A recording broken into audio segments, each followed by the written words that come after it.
at tinitell us yung scientific basis ng parang destruction ng marine resources is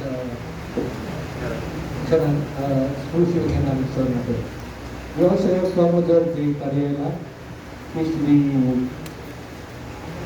West Philippine Sea of the West Philippine Sea Transparency Office ng Philippine Coast Guard. Ano sa akin na? Ikaw rin yung stop mo. Yes. We'll discuss yung recent Coast Guard operations sa West Philippine Sea.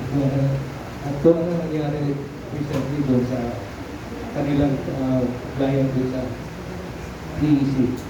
We also have Attorney J. Batumbakan of the UP College of Law, Institute for Maritime Affairs and Law of the Sea, will give us the legal context of what possible legal moves na pwede natin ng Philippine government amid yung Chinese aggressive actions sa West Philippine Sea. We'll start with Commodore Deo Carrera, who give us the context of this press conference and overall view press conference na will be followed by Dr. Antigamara. At meron siyang presentation na photos na nangyayari doon sa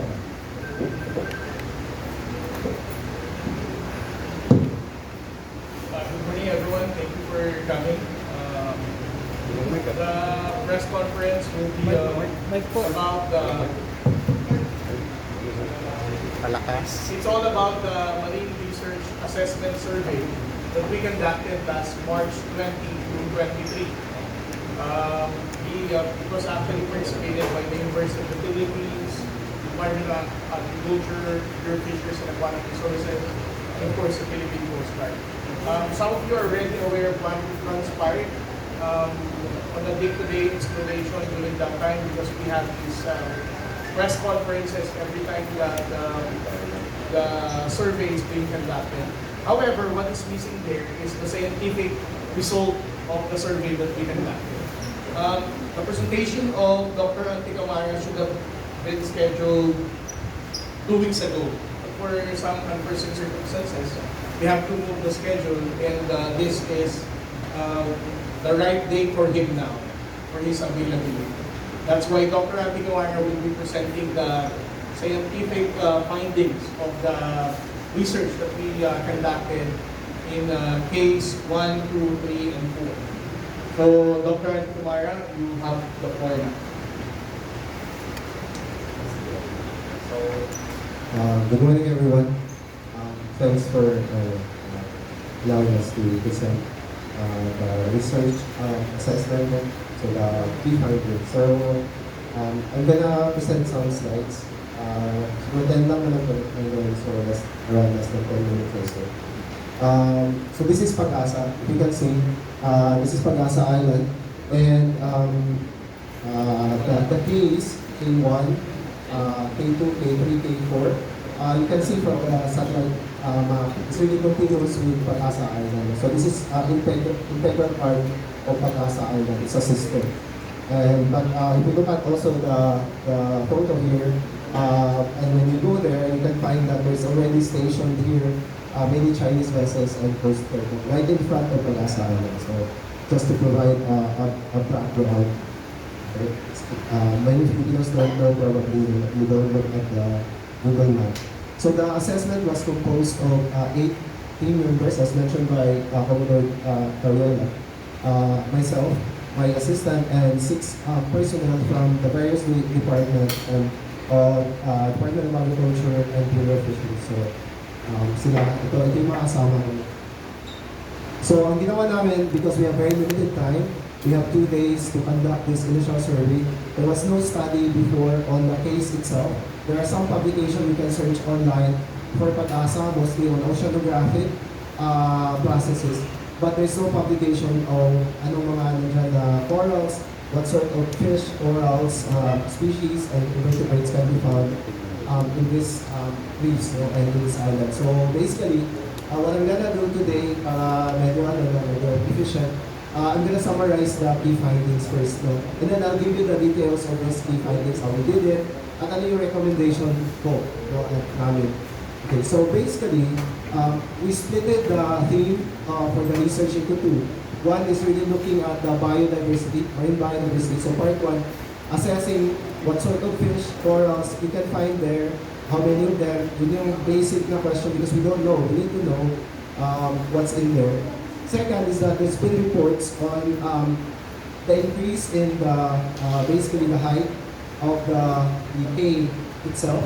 So now, what used to be a cave that's not emerged or not surface, most of the time, even during the high tide, now is completely on the above the water sea level. So, ayan, so we also look at those pile of rubble, we call them pile of rubble or sand because these are composed of either rubble or broken corals or sand. Okay, so yun. So part 2 no research on is just to look at. Again, we don't have a lot of time, so basically, the methods we use are mostly photograph, video, so you need to present it today, and some of the assessment ng ano mga species that we can find there. So yung key findings ko is that based on our survey, for the part of marine biodiversity, many of the corals here in this island, at Pag-asa Island itself, and the case, are now degraded. So, ang ibig sabihin ng degraded is that many of the corals are now small, many of the large corals are now dead, and there's not a lot of live corals per unit area. So, konti na lang yung buhay. No? And if you look at fish, it's the same. All the areas that we surveyed, we swam, we dove, there's not a lot of fish anymore. And where you find fish, makita nyo mamaya, most of them are now small fish. Okay? So yun yung second major obvious na no, that I published a lot about coral reefs in the Philippines at a national scale. So most of my surveys are all throughout the Philippines and most of my publications are standardized survey of coral reefs in the Philippines. So when I see coral reef, I have already a good sense if the reef is healthy or not. And my assessment, based on my experiences with the rest of the reef in the Philippines, is that the Pag-asa coral reefs, the Cay, the Pag-asa Island itself, have coral reefs that are now experiencing either a decline or degradation. Overfishing and the habitat itself is not in a good condition. So yun yung key finding compared to many other coral reefs in the Philippines. Although all throughout the Philippines there's degradation occurring. But I was surprised that Pag-asa itself, which is very far from a lot of fishers and from the mainland, is also suffering degradation. Now, in the case of the pile of rubble, what I found is that there are many characteristics of this pile of rubble, and I present the details of these characteristics that kind of convinced me that this is not a typical island formation that's basically formed by nature. Many of these characteristics suggest that most likely this pile of rubble are somewhat siguro made by human. No? So parang hindi siya typical of islands in the Philippines. As I said, I've looked at many islands in the Philippines. And ano yung mga characteristics na to? The slope is too vertical. You cannot find an island in the Philippines that's natural where the slope is vertical. You can find this in a reclamation area. But typical island that's naturally formed in the Philippines, the slope is usually gentle because the wave will try to erode the island itself over time. No? Or any new pile of rubble will be eroded by the... Second, it's too high. The K2, Pag-asa K2, the pile of rubble is over the height of a person.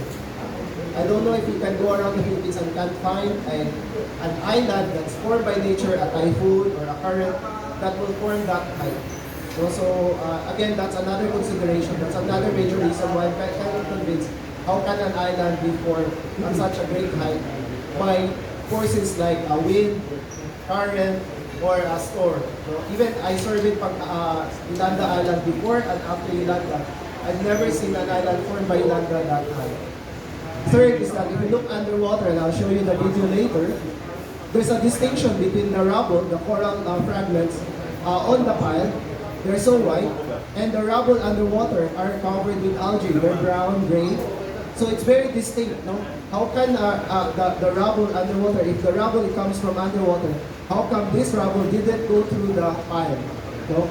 So there's that really, all those elements suggest that it doesn't look like it's from underwater and now suddenly by force of nature become a pile of rubble. So the last one, I listed 8, but the last one that's really strong for me is that when you get actually on top of this pile of rubble, in the middle there are big chunks of coral fragments that it's impossible for these coral fragments to basically be carried by a strong wave, a current, or a wind, go into the middle, but not pass through the edges of the pile of rubble. So paano sila pinangay doon sa gitna? Hindi man lang sila duman, walang nakascatter na ganun around the edges. So is there such a wind that will carry big piles of rubble from underwater and then dump it into the middle? So it's, again, we have to think, all these kind of evidences suggest that it cannot be force of nature unless there's such a force of nature that can create something like this. So these are the things that I'm going to show you. Okay, so a little bit of summary ng key recommendations ko. I think the most important recommendations, the Filipinos must understand that even these islands that are away from the mainland of the Philippines and supposedly healthy, because there are fewer fishers there, siguro sa Pag-asa, there's only about 20 fishing boats that are active. There are some boats that are on the dock, they're in repair, but less than 30 boats are in operation. So the fishing pressure should be low from the fishing side, from the Philippine side, but the reefs are now overfished with people. So it's very surprising for me. Therefore, I think the key recommendations that the Philippines must really provide management support in order to ensure that we can recover, rebuild the fish stocks, recover the habitat. These are the most important thing. I think that these reefs in Kalayaan Island reefs are supposedly very diverse and are providing benefit in terms of biodiversity to the Philippines and many reefs around the country. But since now they are suffering decline and degradation, I think we need to prioritize monitoring, management, and rehabilitation of many of these reefs. So these are the important activities that the Philippines should lead, especially in the face of many disturbances and potential destructive activities in the area. Okay? Second is that since we know, although we're not 100% sure about the construction of this pile of rubble because we don't have photos, videos of who's doing it, when it was done, that's the uncertainty that we have, and we cannot say with 100% sure how this pile of rubble are formed. But I think the most important thing now that we know that it doesn't look like it's natural, the Filipinos must be vigilant because we already know that around this area, in fact, very close to this Pag-asa case, there are already islands that are man-made, built, in fact, are now fortified as military bases for China. So I think that there are histories already of island building, and there are many publications of ongoing island building in the area. The Filipinos must be very vigilant, and then, even though we're not 100% sure, we should pay attention and really make sure we monitor this area. So that's my main recommendation. So the introduction is that, again, as I said earlier, briefly, there's not a lot known about what sort of fish corals found in these islands and what's their status. So yun yung ano. And we don't have any publication on the K formations itself to date. No? You cannot access this in Google. You cannot find research on this one. Ano ba yan? So these are our objectives. Basically, as I said, two parts objective. And the method is basically we dove underwater with the team. We took a lot of videos on a standardized transect, basically so that we can define the area that we surveyed, and then we can compare across those areas that we surveyed the number of corals, the sizes of the corals, the number of fish, etc. So these are standardized surveys that we did. And then we took a lot of photos of the pile of rubble, the corals, the fish, etc. And so yung method namin ng videos. And the key findings, as I said, is that, as I showed you earlier, many of these reefs now are too degraded. So, if you look at the Pag-asa reef itself, the Sandy Cay, it kind of looks like this underwater. Sorry, the video doesn't play. I think this computer doesn't have the capability to. I'll just show the video later on a separate presentation because it doesn't link somehow. It's the and then, these are all sorts of corals that you can find, the species of corals that you can typically find in Pag-asa. But these types of corals are not the type of corals that you can find on the pile of rubble. Most of the corals on the pile of rubble are branching, but many of the live corals now are like this. They're the shape of your fist or your head. So there's that distinction again. No? So it can be surprising. And again, if you look underwater, the reefs now look like this. And so if you look at this video, supposedly, this is the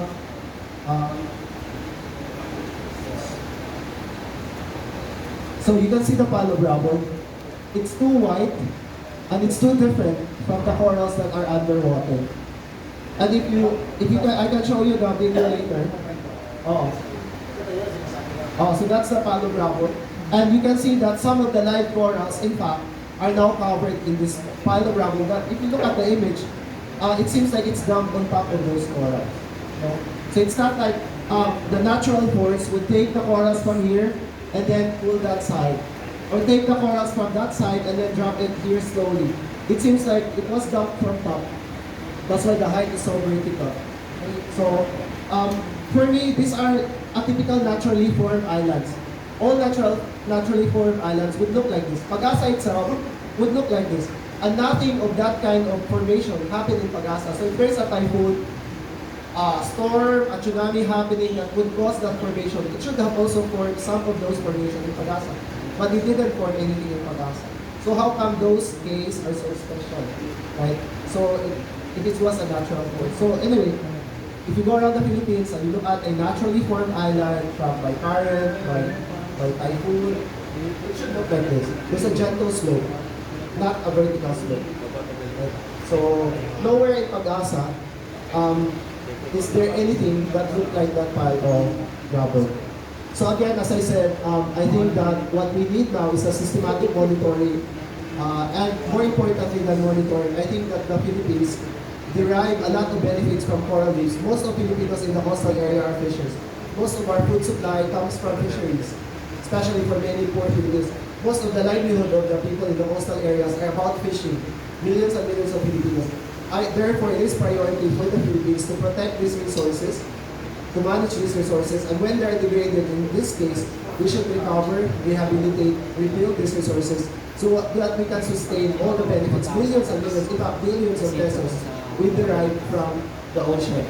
So I think that's the most important thing. And we should prevent destructive activities from basically harming all these important resources. So quickly lang, kasi the video did not play. So I show you the video so that you can actually see the video.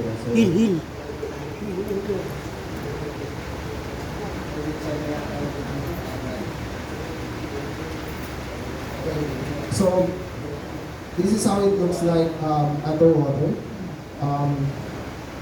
in Sandy Cay. So Sandy Cay, there's a very strong current, and you can actually see canals underwater because of the very strong current. In this. But if you look at, many of the corals now are small, and many of the corals are now covered in algae. And the big corals are now dead. So this is the typical picture underwater, even in Pag-asa itself. It looks like this. So that's what I said is my basis for declaring that these are degraded reef sites. And you cannot see a lot of fish. If you go to Batangas, you'll find way more fish than in Bulinaw or in Zambales or in Bohol. You can find big fish and small and lots of diversity fish or lots of different species. But here, there's not a lot of fish anymore. So these are really indication it's overfished and degraded. Also related to the. And then the other one is that if you look at the rubble, the Palo Bravo, it looks like this underwater. So you can see it's too different from what's underwater. If you go to any reclamation or any pile of sand, it looks like that. There's no natural island in the Philippines that looks like that. So I think we should be vigilant. We're not 100% sure how that happened. We're also not 100% sure how Subi Reef became an island, but we now know Subi Reef, just at the tail of Pag-asa, is now an island, basically occupied by China. So I think we should connect all these pieces of information and be very, very watchful of what's going to happen and if we don't pay attention. So that's it from my presentation. Tinatanong lang po, Itong nangyari sa case 1, 2, 3, and 4, hindi po ito natural na nakita ninyo na mas mataas ng elevation. Based on my assessment when I was there, I cannot find a reason why this can be declared as a naturally formed island. Because I haven't encountered in all my reef surveys around the Philippines something like this. I can only see something like this if you go to a reclamation area. So you are stopping short of saying, wala tayong kalang-kalang, nareklate na pala yan. Yeah, it's just because we're not sure how this thing happened, how this was formed. Yeah. From We don't have evidence. yeah, non-expert question. Tapos yung term na ginamit ninyo, tapos may nakikita tayo parang corals, na hindi ka pareho ng corals dun sa lugar. Saan po nila sinira yung corals ng religion? Saan galing yung corals sa masa? That we don't know. Again, we don't know where the corals are from. But if you look at here, there are these corals that are shaped like roses. We call them folios. Itong malalaking corals that you can find like this one, being like this one, the with. Those kind of corals are actually very fragile, so they can break easily. But you can't find those broken corals on this kind of water. But they are there underwater. So if it was a wind, it was a strong force of typhoon or a storm, that could have been broken and then also put on top of the lava. Yeah, looking sa... Because a naturally formed island means that it was formed by nature. And what's nature force that would form an island?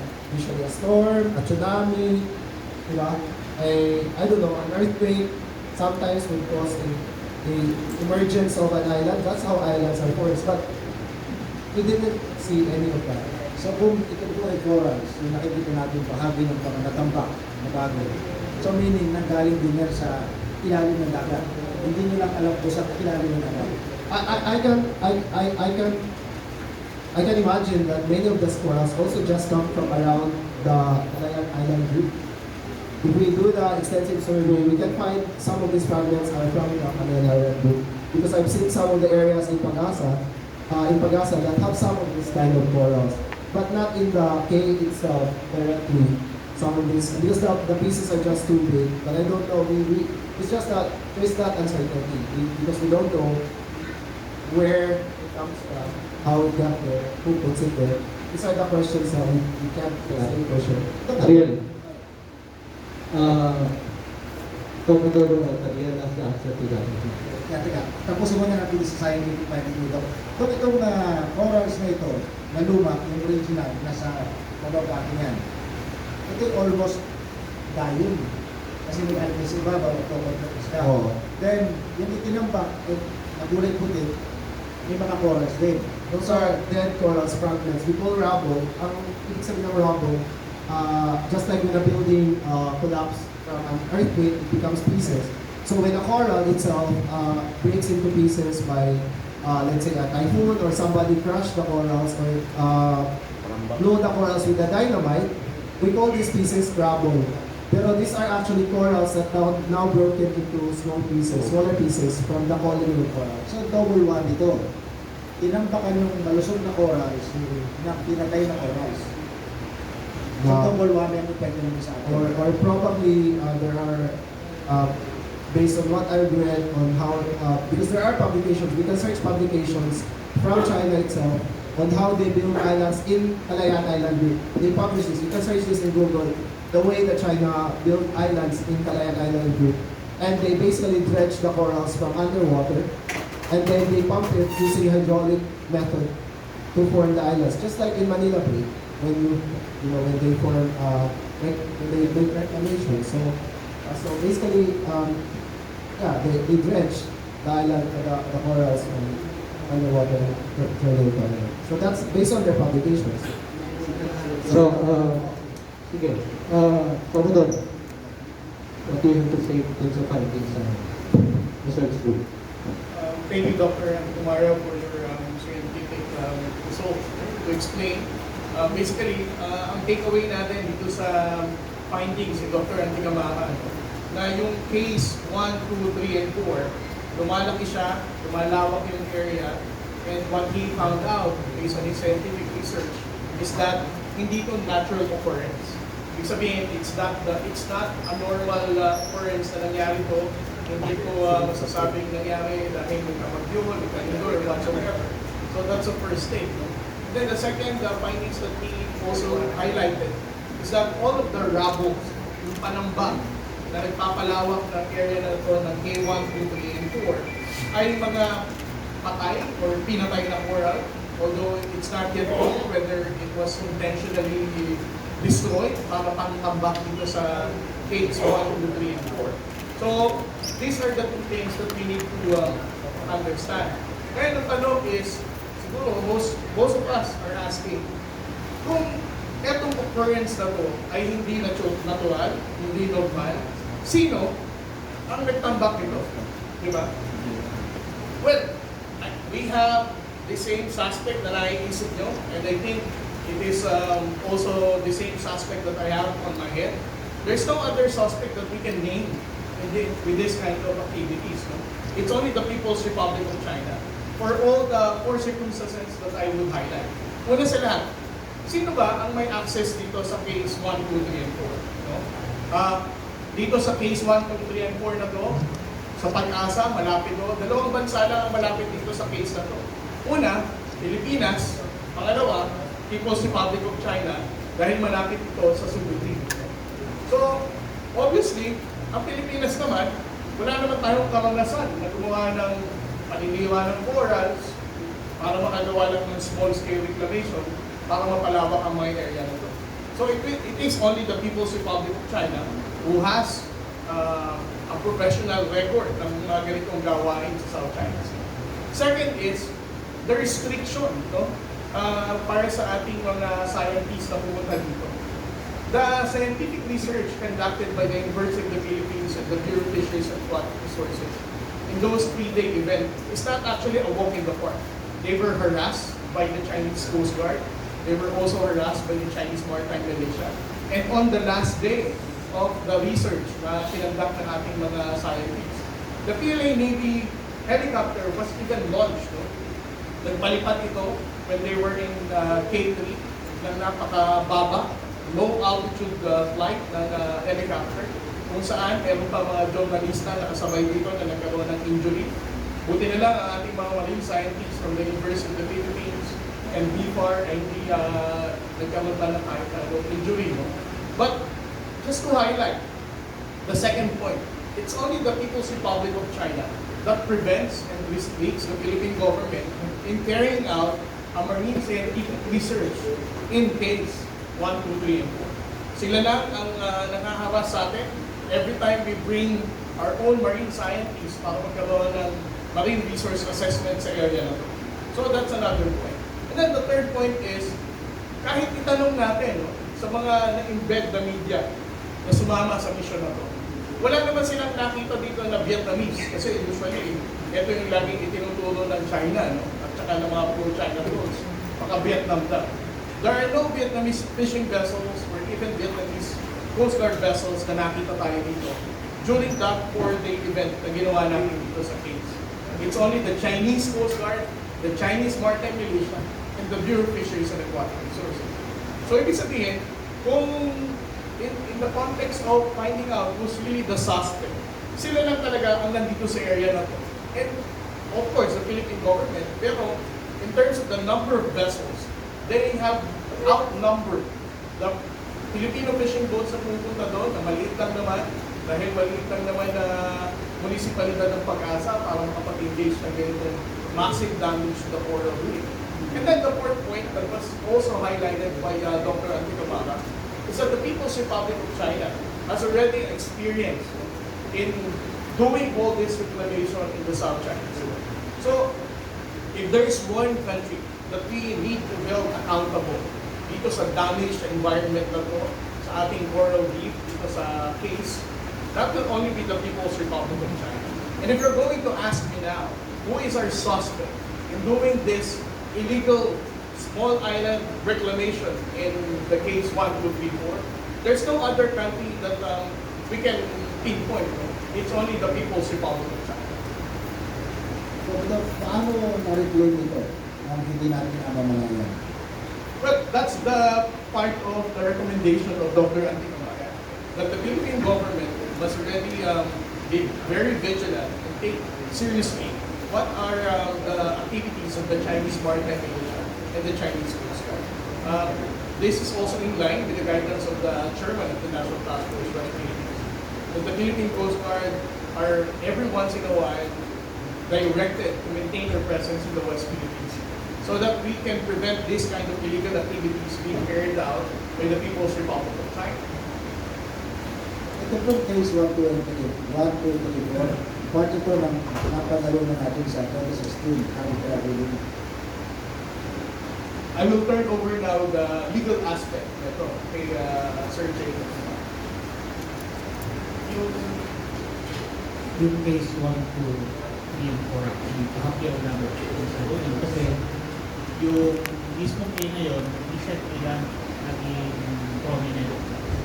So, if I recall correctly, nabanggit siya doon sa arbitration na meron isa at least one or two na napansin na about water at the time. Pero hindi siya bringing up specifically. Kasi yan, hindi yung pag-asa sa kasi yun yung pinag-usapan, hindi yung mga case in between.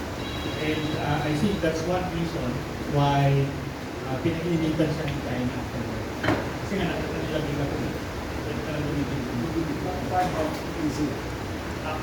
As long as it is considered to be not about water time all the time. In part of the Philippines natin. Pero dun sa area ngayon, dahil naman yung Pag-asa Island, part siya actually ng territorial sa Pag-asa Island. Mahalaga to kasi between Pag-asa Island at Sumili, kalaki. Yung Pag-asa Island na mayroong territorial sea. Kasi lagi yung tabawater at Pag-asa. Kaya nakita natin na mukhang naging mahalaga po sa China kasi napansin nila pwedeng maging tabawater at Pag-asa itong mga to, itong mga kila to. At reset nila. After the arbitration napansin. So malamang gusto nilang i-exploit yan para bumili yung territorial sila ng Pag-asa Island. Tapos magkaroon sila ng sariling territorial sila makakover yung Subiri. Kasi yung Subiri, finding doon, if I'm not mistaken, hindi siya talaga wala siyang territorial. So, pinunto ko yan na Professor, para malaman kung may ambiguity ba ang karapatan ng Pilipinas sa case 1 So, ito yung part ng territorial water ng Pag-asa Island. Ang Pag-asa Island, part ng territory ng Pilipinas, walang ambiguity sa Pilipinas yung area na ito gusto ba naturally or not yung case 1 Kaya ano po pwede gawin ng Pilipinas? Kasi pinapanood ko po course with dito na pinatila sa research ni Dr. Antinomaya, may sinirang bahagi ng karagatan, ginamit ang corals, at ginamit ang panamba para tambakan ng corals. Obviously, the damage. Ano po pwede gawin dito ng Pilipinas? Well, syempre, pwede i-follow up yan doon sa finding dati sa arbitration na yung China, gumawa ng activity, deliberately destroying yung coral reef na para sa kanyang mga reclamation activity. At ito ay labag sa international law. Kasi it contravenes their obligation to preserve and protect the marine environment. So, yun, sa iyo. Yung iba pa niyang aspeto na binabago na niya yung facts on the ground. No? Iba pa yun. Pero at the very least, itong destruction of Cora, deliberate alteration ng marine environment, pwede maging basahan yun. Isa pang kaso. Napapalo dun sa mahalagang punto to kasi na nung time ng arbitration, hindi pa yan nakapansin. Pero after the arbitration, sa tingin natin, maaaring yung original na coordinator, maaaring dahil dun sa sedimentation na nagawa ng Subiri. Kasi, in the Paulilan area, kumalat yung mga sand o whatever material na hindi nalagay sa Subiri mismo, maaaring kumalat yan. Kaya nag-umpisa mag-build up siguro yung mga things ito. Pero yun nga, dahil ang nasabi ni Dr. Antinomaya, kung natural itong build up na dapat, slowly kumbaga, hindi siya distinct dun sa area.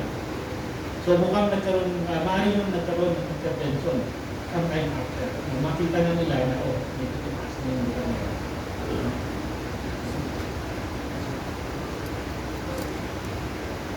Gusto, tagal na natin na lang yan. Okay. Sige po.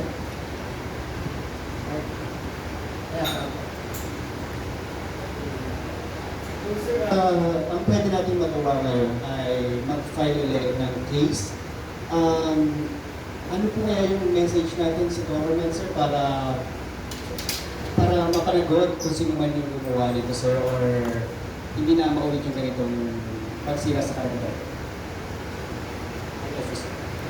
But sa amin, di ba, meron ng announcement last year na nag-issue out na yung DOJ. So, I think this can be useful as additional input dun sa kung ano man yung binibuild na nilang kaso against them.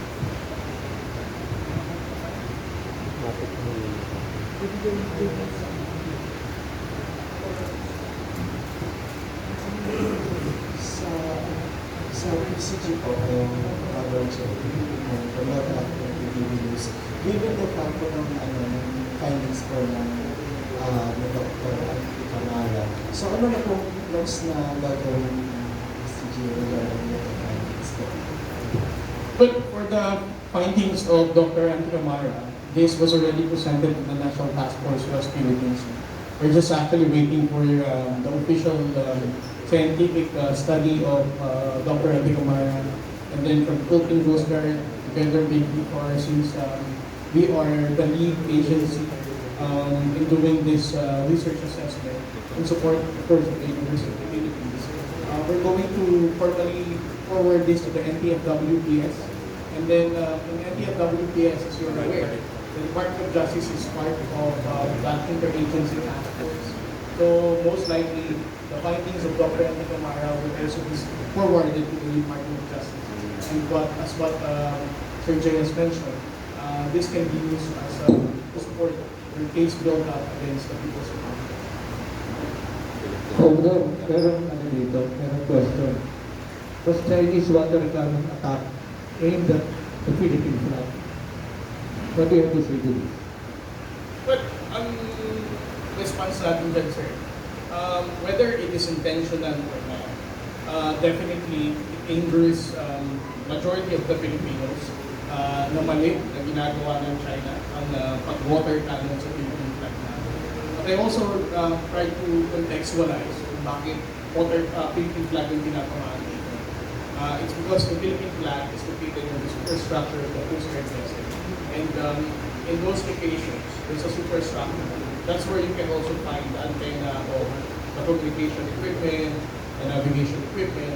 That's why tinatamaan yung Philippine flag. But then again, whether intentional or not, para sa akin, masakit, nakakagalit, nakakainis ang ginawa ng China Coast Guard na po na wina-water cannon ang ating Philippine flag.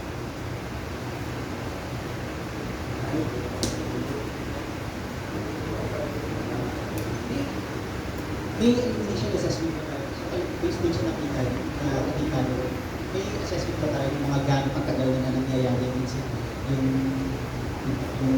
lumalabas na parang reclamation? And may estimate ba tayo kung ilang percent yung damage? So the following question, the question. So can we tell the time how long this was built, and then the assessment, the extent of damage. So the first one is that it's difficult to determine the exact time, but all we can see is that if you look at the pile of rubble, they're still so wide. So if a coral rubble is very wide, usually that's still very recent. So if you look at around the Philippines, if you find a broken coral fragment that's wide, that means that it's either from underwater and then brought to the surface, or something exposed to the sun, and then it becomes white. But usually, coral rubble, if it stays underwater for some time, it will be covered in algae over time. It will become slowly brown. So that means, for me, the estimated time is that this is recent. filed. So this is recent activity filing of this rubble in the area. And maybe, we don't know, we can dig through this rubble if we can, maybe we can find the differences over time, we can probably estimate the difference time, so something like that. But again, as I said, if you see our coral fragment or rubble that's very white, that's most likely there very recently. The extent is, I don't know the exact number because we didn't measure, but for K2, it was actually very large area, right? We pitched tent in the area, the media, the survey team, and to walk around, even swim around the area would probably take you maybe around 10 to 20 minutes. So it's kind of, and Sunday K1 in particular is very large. It's very big. It's very extensive. So I don't have again the full extent, but it's very large compared to like small islands that are, let's say, formed by Yolanda or things like this. So again, we need to calculate the entire area because we didn't have a lot of time to measure. And in fact, as we said, the second day of survey, we have to abort. Although we were safe because we were underwater, we actually did not experience the launching of the helicopter because we were underwater at that time. We have to abort when we get to the surface. Instead of having another dive, we have to abort. So that means that we cannot do all the other things like measuring the distance, etc. So we have a very short time to do the survey because we have to ensure our safety. So, but it's a very large area. So if there's a damage, it's a significant area that's being damaged, and a significant amount of coral rubble being out to basically repair this fires.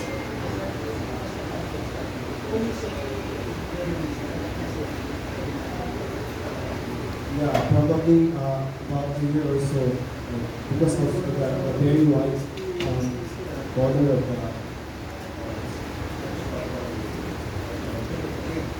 There's a question that does this have to be handy for the Coast Guard since obviously it's not going to trigger a mutual attack usually in the country. Kaya lang, the attacks on the personnel or person or material of the Philippine Coast Guard, does this apply because of escalation? Pangalawang question po, are we connecting ba namin ang Magnolia ng ating naval or Coast Guard sa mga Southwest Philippines?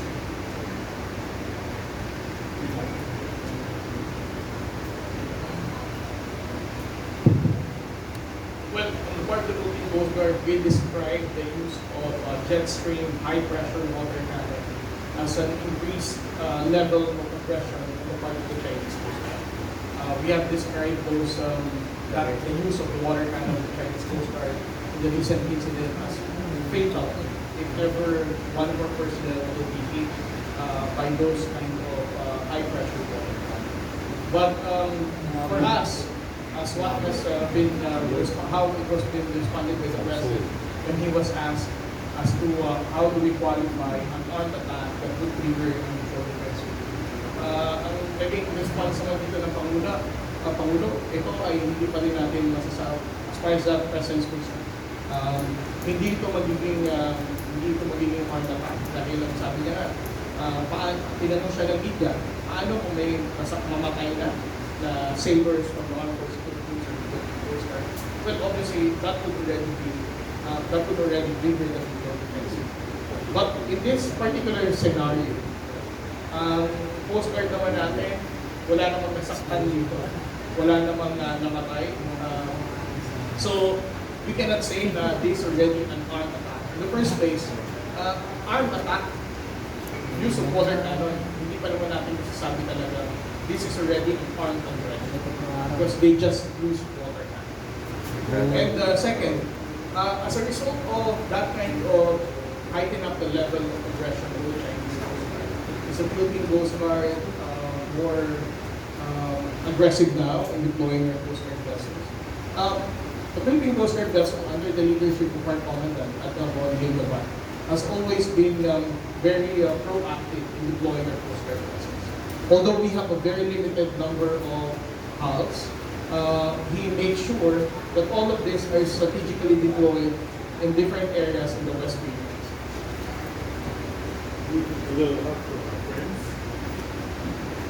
Well, obviously, the U.S. government has been supporting the Armed Forces of the Philippines and also for whatever capacity, whether ISR or satellite intelligence support. These are the things that we can actually take advantage of the U.S. government. Other than that, for a U.S. Coast Guard deployment or whatsoever, on the point of the Coast Guard, as you are aware, wala pa naman tayong nakikita ang U.S. Coast Guard na dinideploy dito. But for this coming May, there is, last year, we already did this, the first U.S. Coast Guard, Japan Coast Guard, Philippine Coast Guard bilateral exercise was conducted last year.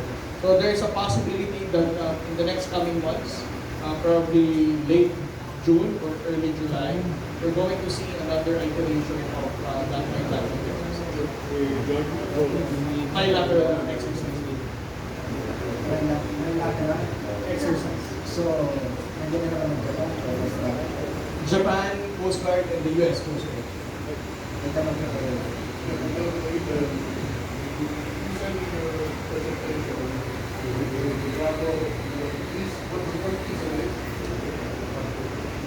So the ones that have very prominent Bravo now that are above water are A's 1, 2, and 3.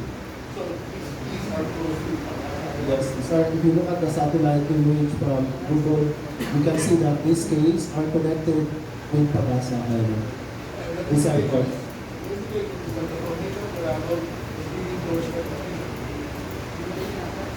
Well, I think that the formation, the rubble, the pile of rubble, for me doesn't look like it's formed by natural phenomenon like current or a storm or a typhoon or a wave.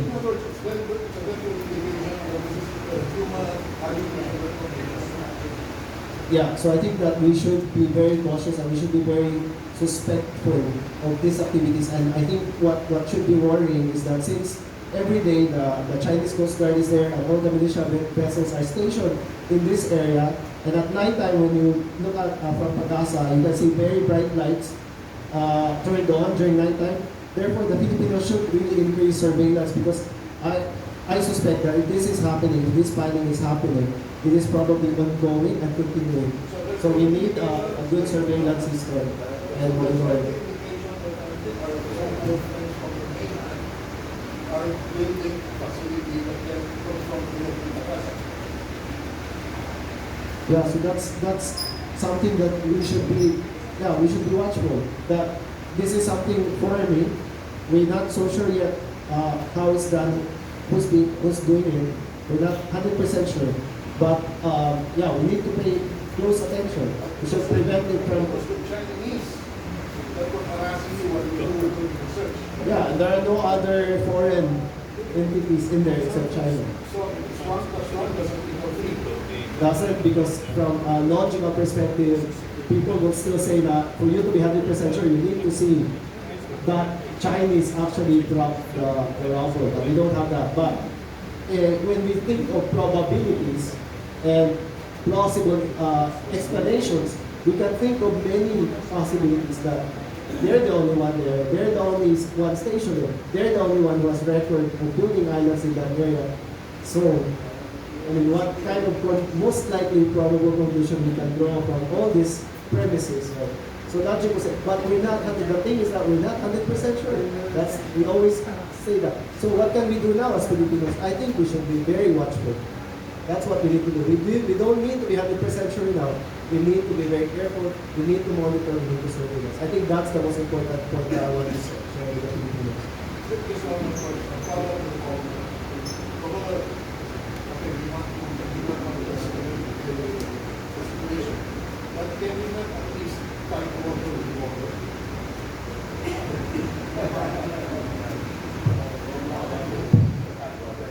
Alam mo sir, laging nagiging comment yan sa social media. Ang Philippine Coast Guard daw, bakit hindi na lang mag-water cannon at ako ako lagi ang umiiyak daw ako sa media, bakit ko daw ipinukomplain yung water cannon. Alam naman natin, no, na ang galing na ng Pilipino, ang pagkainis na nila dito sa water cannon na backstop ng Chinese Coast Guard. Talagang punong-puno na ang mga kababayan natin. But I think they should also consider the fact na kung ano lang din yung feeling ng mga Coast Guard personnel, in particular, yung nandun sa loob ng bangko, na inis na rin, galit na galit, ting-ting-ting-ting, dahil wala rin silang magawa. Right? Kung ang mga kababayan natin Pilipino gusto ng mga water cannon, ang Philippine Coast Guard vessel, if you're going to ask me randomly not as a spokesperson, siguro sasabihin ko ganun din. And pretty much the same, ang majority ng mga tao na nakasakay sa Coast Guard vessel, BRP Bagakay, kapag tinanong mo ngayon, sasabihin din siguro nila sa inyo, gusto na rin namin silang i-water cannon. Ibig sabihin, yung galit ng sambayan ng Pilipino, hindi naman manhid ang Philippine Coast Guard. Nararamdaman din namin, at kahit dahil nandun kami, siguro doblehin nyo pa ang galit nyo sa galit din namin. However, we have a chain of command. We respect the guidance of our President. The guidance of the President is that we should not be provoked.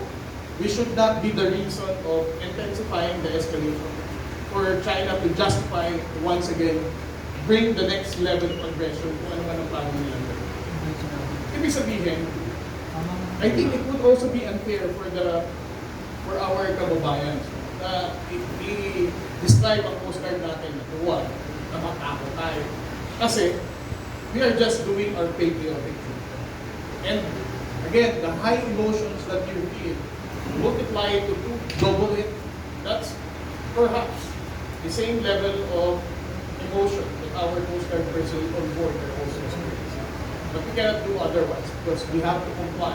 And we know for a fact, we trust our Commander-in-Chief, the National Task Force West Philippines, or the National Security Advisor, that we have to maintain professionalism in dealing with this kind of bullying of the Chinese Coast Guard.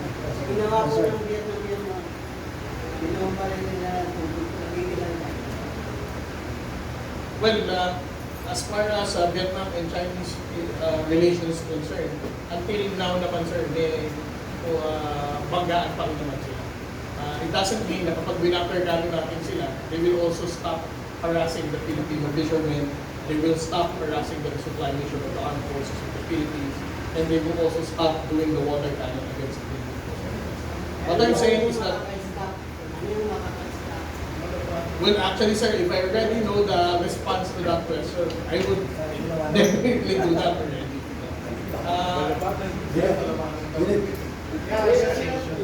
Just one question, no? aside from the usual diplomatic protest, which don't usually, which are usually ignored by China, what are the possible legal options we can do to raise this to? Can we go directly to the United Nations, suggested by what Senator, or can we go to UNOS again?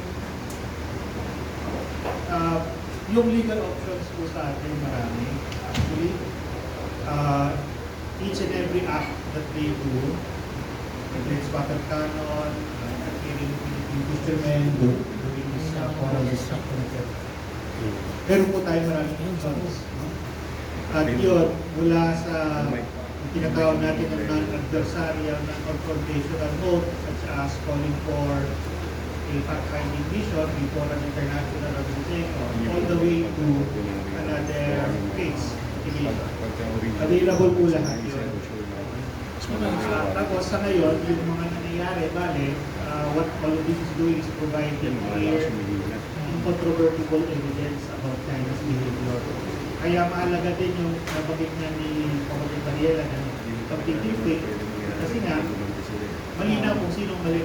At malinaw kung sino ang hindi gumagawa ng mga aksyon na katawagin provocative, kaya nagiging cause kung bakit magkakaroon ng response ang China na gano'n, magiging justifying pa. No? So, available po yun. Sa ngayon po, yung Kaya nga maganda na dahil dito sa transparency initiative na to, kahit buong mundo nakikita nila from the beginning at as it happens. So that walang duda later on, walang masasabi later on na yung ganito nila na yan. So sa akin po, nandun naman po yun. Ito po, marami din ng mga diplomatic options in addition to this. No? For example, isa po sa pwede natin gawin dahil pinapakita natin na ang China Coast Guard ay hindi naman yan Maritime Safety Agency, kundi Maritime Danger Agency. Okay? Gumagawa siya ng maritime hazard, hindi siya tumutulong na mawala yun. Then pwede natin gawin yan para ikampanya na, for example, lahat ng cooperation activity with China Coast Guard ay itigil. Dahil wala naman talagang sincere effort sila na mag-engage sa region ng totoong cooperation and safety operations. Lahat po yung political lang. So yung pong ginagawa nilang paninira sa mga coral, pwede natin dalhin yan sa Conference of Parties ng Biodiversity Convention. Yung kuweba, yung mga ginagawa nilang paninira, pwede natin dalhin doon para questionin talaga ang sinceridad ng China sa pagiging partido niya sa mga ganung klaseng organizations and activities. So all in all, marami nga po, no, and all of it is intended to show na it's costing China more to undertake all of these activities. It's only doing damage to itself by doing all of this. And if you continue doing so, yan lang po makakapagbago ng behavior ng China in the long run. Dahil kahit anong sabihin niya, kailangan pa rin niyang mabuhay sa loob ng isang international community. Mahirap naman na minsan bansa na binakalaki ay magiging parang North Korea na walang gustong makipag-deal, no? At lalong ihirap ang situation nila economically and internally. So kaya kailangan tuloy-tuloy lang tayo, no? Dito sa path na pinili natin na peaceful, diplomatic, at very restrained din in a way. Dahil yun po, doon po nakikita kung sino talaga ang mali dito sa mga pangyayari.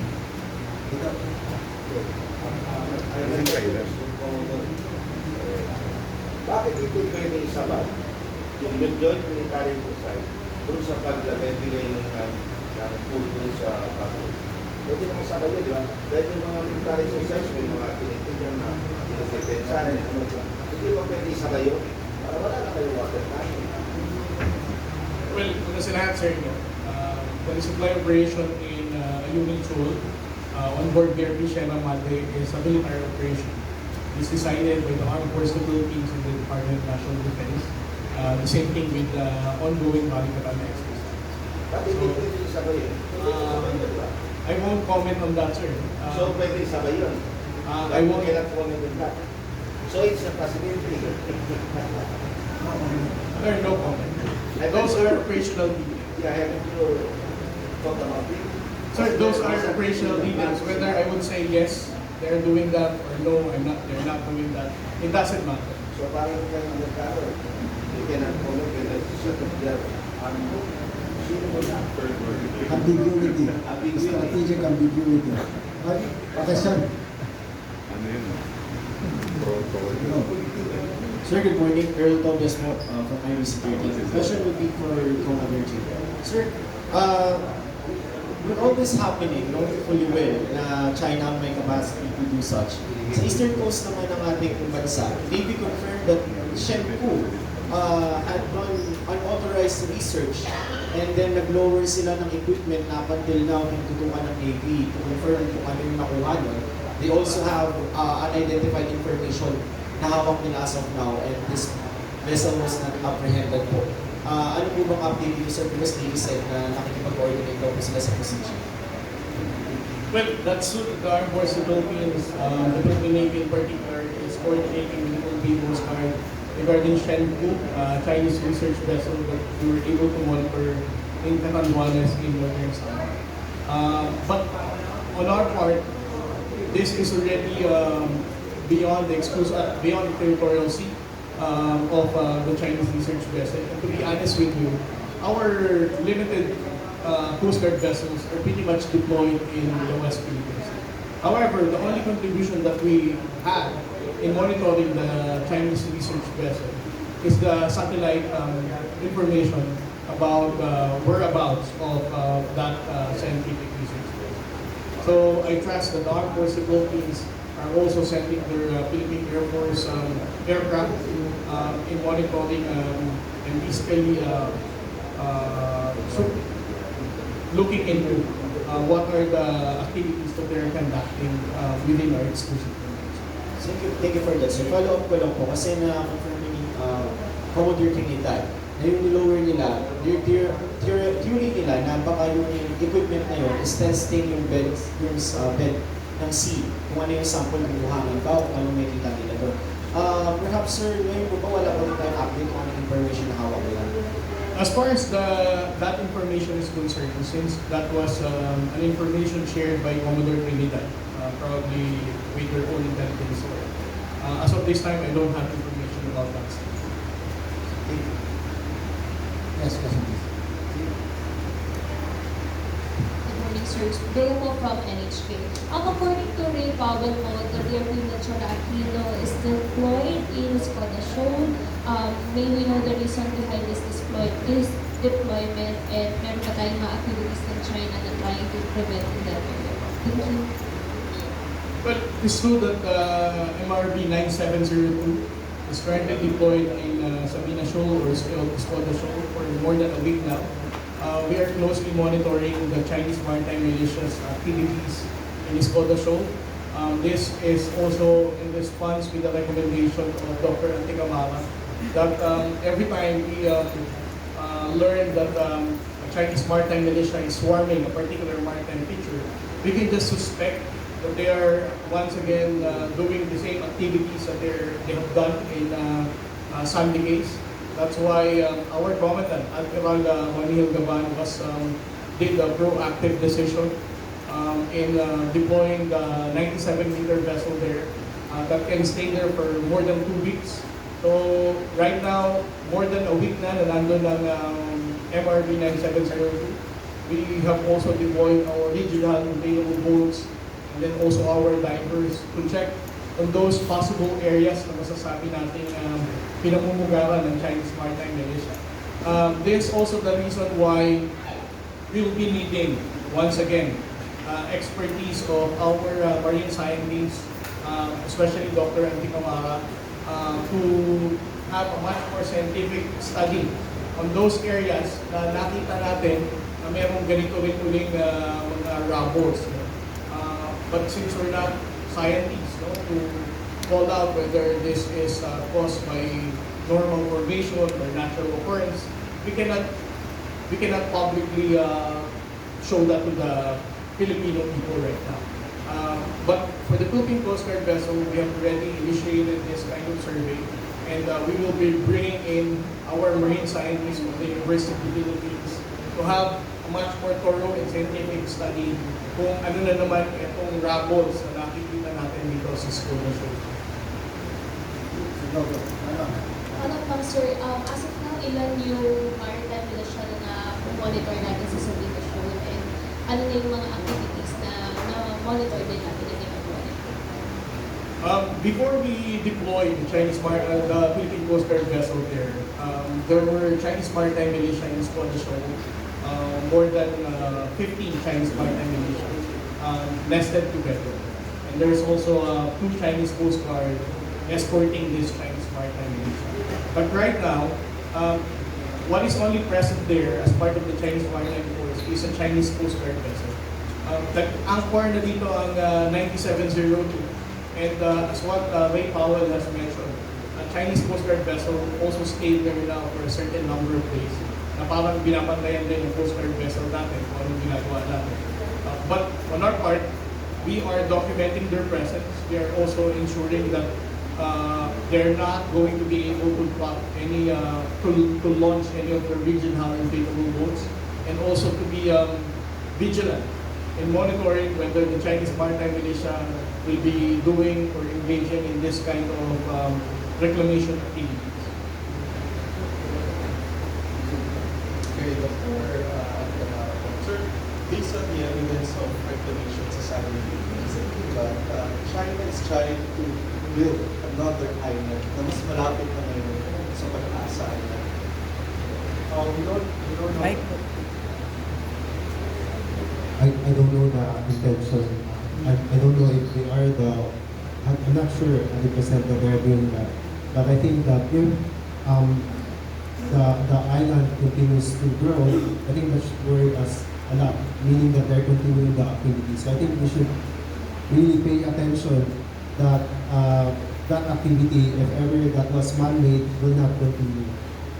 So we should just really monitor and have a surveillance system for that area. I think that's the most important thing we need to do right now.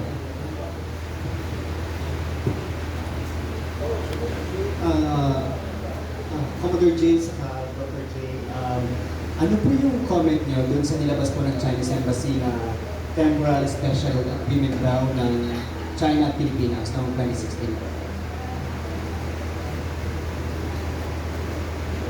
Well, siyempre, we always take things with a grain of salt. No?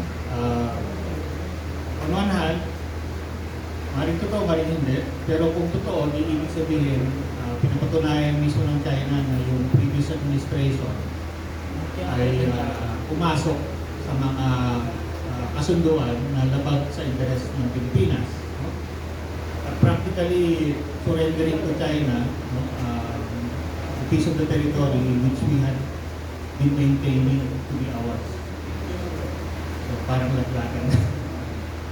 Pero on the other hand, maaari din na again, invento na naman yan kasi kung mapapansin nyo, yung kwento nila tungkol dito sa supposed gentleman's agreement over the past few months, tuloy-tuloy yan at nagbabago lagi. Yung una, yung gentleman's agreement daw kasi wala silang maturo na tao na nag-enter into that agreement, tapos nagtuturuan pa kung kaninong presidente. No? Yung mga at the time, unang lumabas yan, lahat ng presidenteng buhay pa, sabi hindi naman daw sila. So nung hindi nag-stick yun, kaya naghahanap na siguro nung pwede nilang tuturo. Eventually, ang sinabi ito daw si President Duterte na nag-deny nung una. Tapos nilabas ni Harry Roque, meron daw. Tapos after a week, parang umamin President Duterte. Pero sinabi rin niya na yung supposed time na nagkasunduan, hindi naman daw niya alam yung ayunisyon. So, ang labo, di ba? So, naman. Kaya naman kwento. Tapos, nagbago na naman after a while, sinabi naman na nagkaroon daw ng kasunduan last year dun sa special envoy na hindi rin niya naman nila tinuturo kung sino exactly. Dahil ilan yung supposed envoy nila punta sa China noon. And then, lately, nagbago na naman, ang sinasabi, meron daw mga opisyal ng armed forces. So, again, kung palagi nagbabago yung kwento, tingin ko, ito na naman latest na naman ito na attempt para na somehow, shotgun approach, sana may tumama. Sana mayroong mapaniwalaan ba? Yun nga, so, yun, either or yun. So, kung ano hindi, obviously, kapag yan sa interest ng Pilipinas, at hindi, ang matinong bansa, hindi papasok sa ganyan klaseng mga kasunduan. No? Kaya yun lang siguro. Bahala na siguro yung mga tao kung anong paniwalaan nila.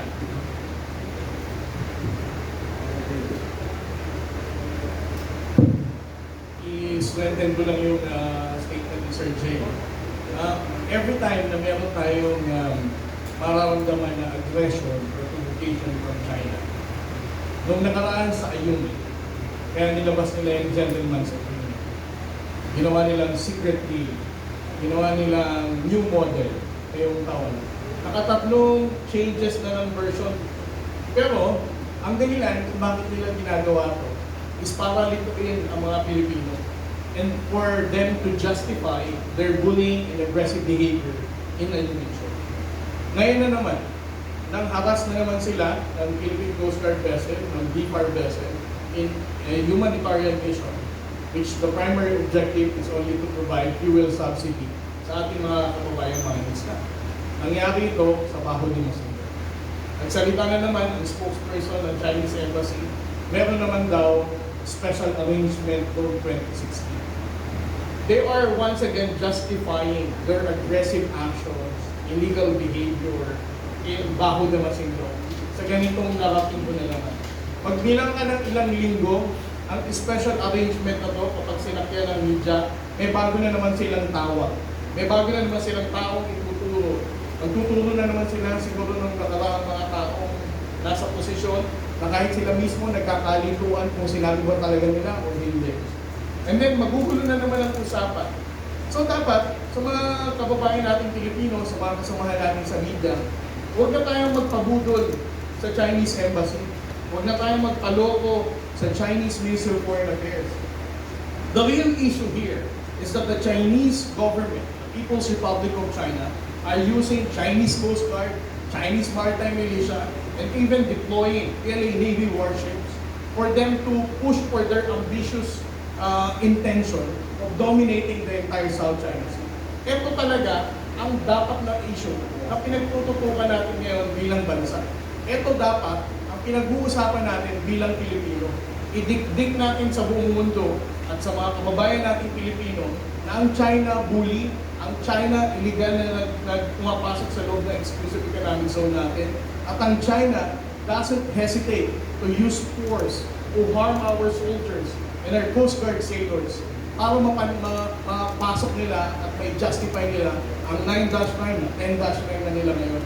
Huwag na natin pagpupusan pa ng oras to sa mga balita natin sa media. Kasi the more na sinakyan natin to, ganito ang sambayan ng Pilipino. Success sa kanila yan.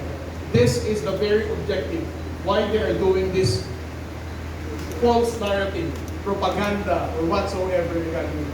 In short, niloloko lang tayo ng Chinese Embassy sa mga statement nila na ganyan. Huwag tayong magpaloko dahil pinag-aaway-away lang nila tayo.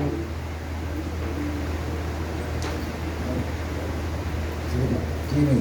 Hi, good morning. Christian Manio, JMADCWB. Kay Dr. Jonathan. Sir,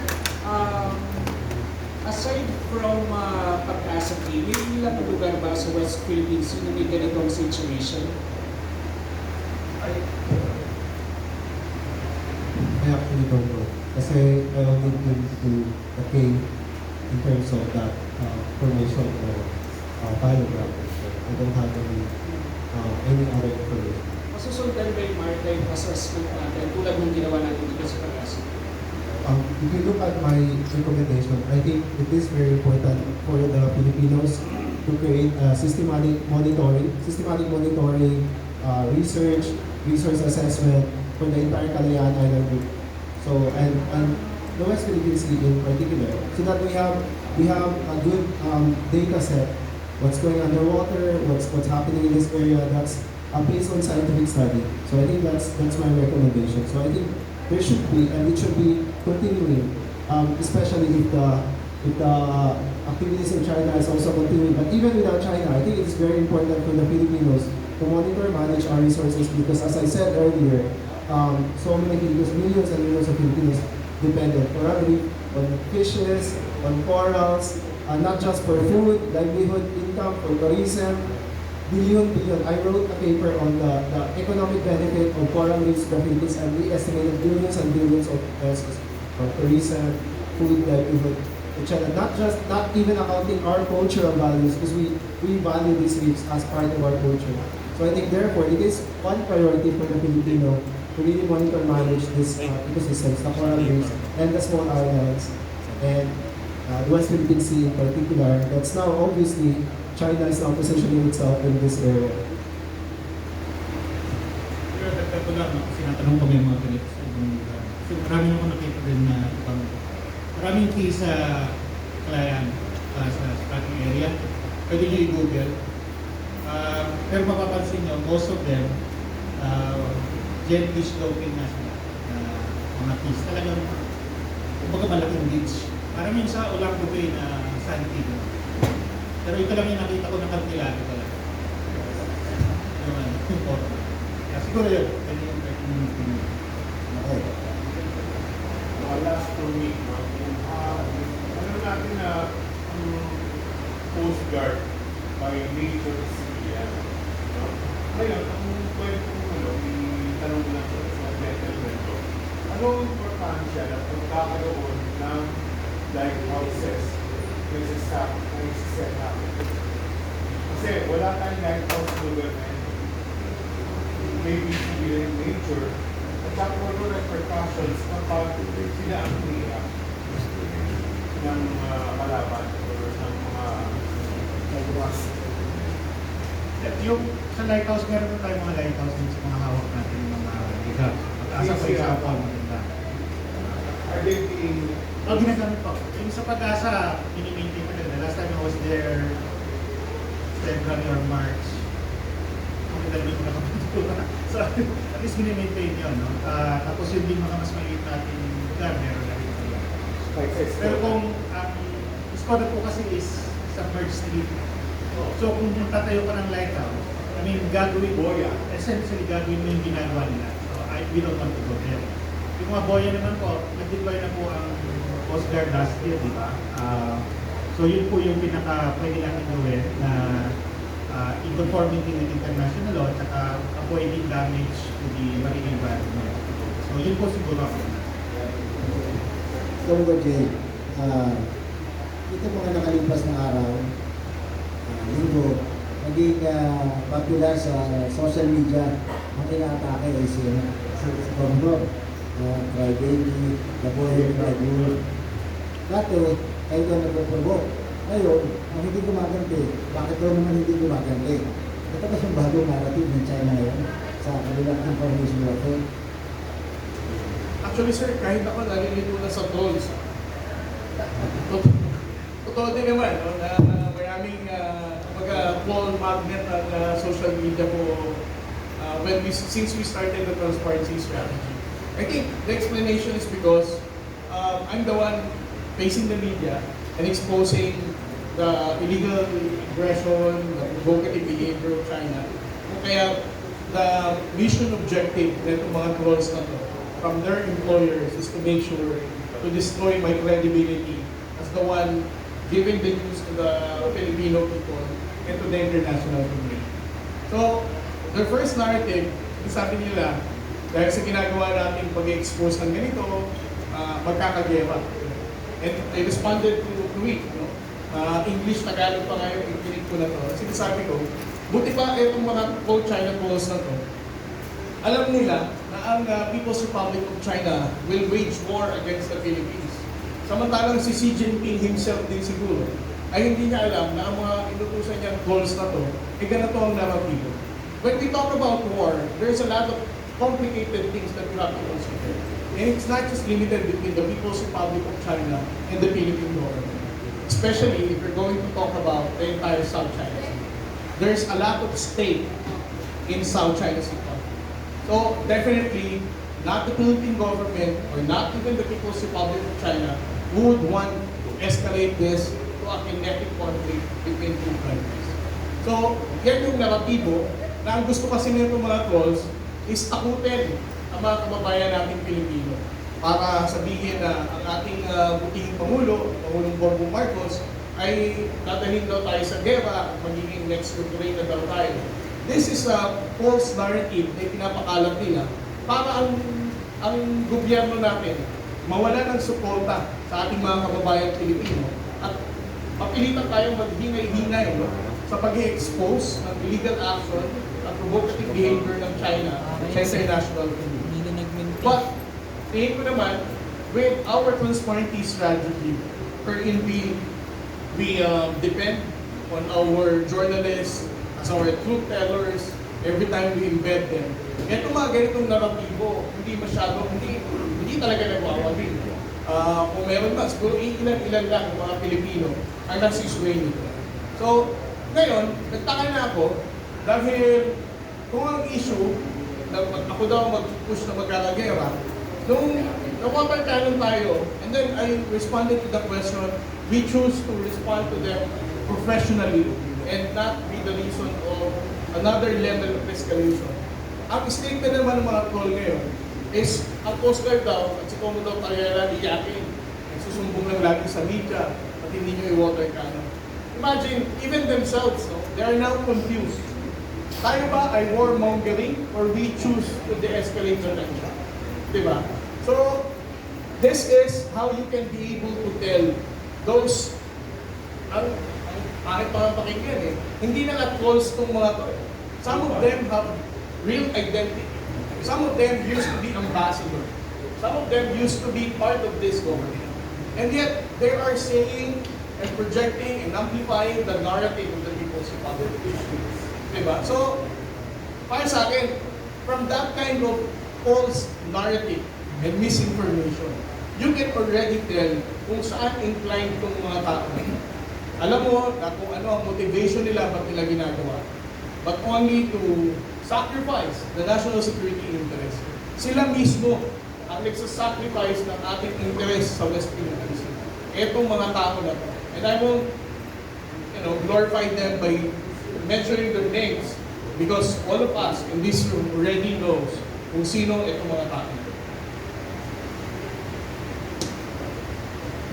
Okay, one or two questions siguro for media. Question, tanong natin kay si Professor J, siya lang naman ang abogado narito. Assuming totoo, meron talagang kasong buwang pinasok, yung nakalipas sa mga opisyal ng Pilipinas, sa Panulay, naging Pangulo, hindi pa silang kasuhan. Di bang pahayag galing sa Chinese Embassy na pwedeng gamitin ebidensya sa kung ano mang kaso na pwedeng isampan natin sa kanila? Magandang tanong yan. No? Actually, sa ngayon, hindi pa rin ako sigurado, mayroong possibility na pwede sila kasuhan ng disloyalty to the Republic. Hindi treason, kasi treason is only committed during an act of war, while there is war. No? So, hindi treason technically. Pero yung the one na applicable sa peacetime is disloyalty to the Republic. No? Pwede rin siguro granting corruption, giving unwarranted benefits. So magandang pag-aralan niya. May habol, for sure may habol politically kasi ilagay sila sa pwesto para pangalagaan ang interest ng sambayan ng Pilipino. Tapos yun pala binibigay na nila. So, kung sakaling may political, parang dapat may political cost yan, no? Kung pinilit silang tumakbo para mahalagay sa pwesto, then dapat ang taong bayan matutunan na hindi talaga dapat pagkatiwalaan ng mga ito. So yun siguro yung immediate na pwedeng gawin, court of public opinion. No? Pero yun nga, ito nga, pwede pa natin tignan yung posible mga criminal cases dahil sa mga kaso ng Professor, may isa pa akong tanong dyan. Pardon, may kapagitan naman. Perhaps may innocence or ignorance. Yung mga nag-i-espouse ng ganitong kaisipan na pro-China ang narrative, bordering on being anti-Filipino ang kanilang narrative. Saan nagtatapos yung kalayaan sa expression at saan nagsisimula? Of course, we know that in the era of information warfare, saan nagsisimula? Kasi nilililigod na sa kalaban ng Estado. I think, di ba, we all have rights and freedoms. But they stop when the rights and freedoms of others begin. So, ibig sabihin nun, lalo ng freedom of expression, that will stop when the expression is actually used to deceive. And when the expression is already intentionally, deliberately untrue in order to trample the rights of others. So dapat dun siguro yung magiging limit natin. No? Kung nakikita natin na nanduloko talaga, ang gagawin natin. Hindi na po yun cover dapat ng freedom of expression kasi abuse na po yun yung freedom of right of expression. Doon sila pwedeng balitan. Admittedly, mahirap itong i-identify during in any one instance. Pero siguro titignan natin dyan yung pattern ng video. Nakikita natin na talagang inaabuso niya itong mga rights and freedoms na ito para lang tayo ay lukohin o makapasailalim sa poder ng iba. Yan dapat ito magtitake tayo ng stand. Hindi pwede yan. Again, question ng isang non-lawyer. Paano po halimbawa, kasi maraming investigation sa House of Representatives, ang gustong investigation pagkatawag ng dating Pangulo, hanggang sa pwedeng maging depensa yung the right to remain silent?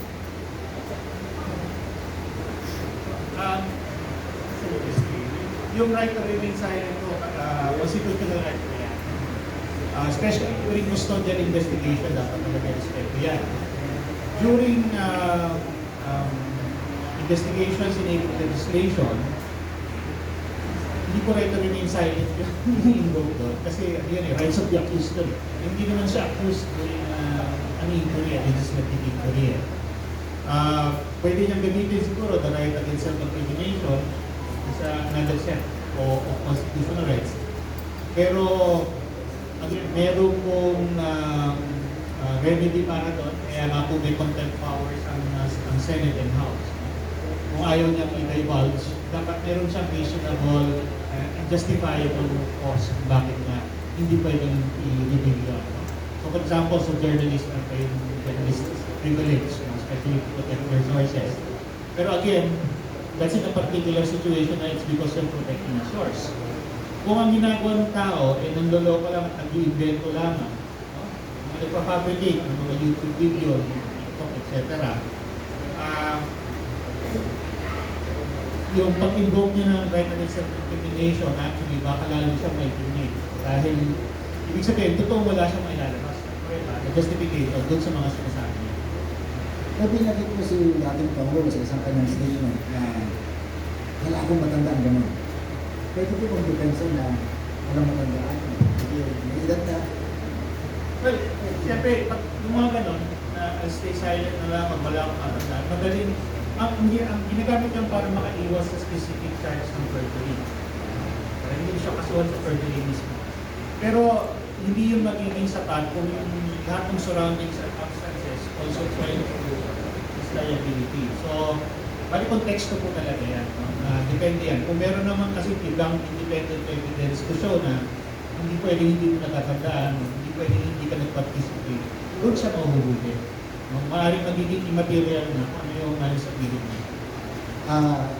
Ito po hindi naman question maaaring based on facts, based lang sa mga narinig mo.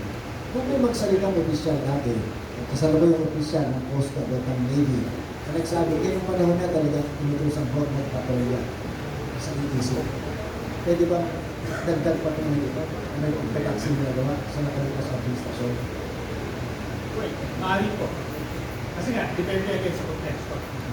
Pero kung napatunayan ka na meron talaga orders na huwag protektahan ng leaders ng Pilipinas, pwede po gamitin yung dapat dun sa opisyal na nag-utos mo.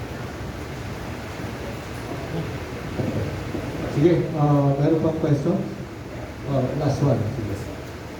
Morning, sir. Pahapon lang kay Commodore J. Carriera. Sir, maybe confirm yung flotilla of PLA Navy ship sa may Cebu to Passage na nakita ng some residents. Can you confirm this? Actually, I saw that from social media posts. We have yet to confirm with the armed forces authorities regarding the sighting of that 4 killing.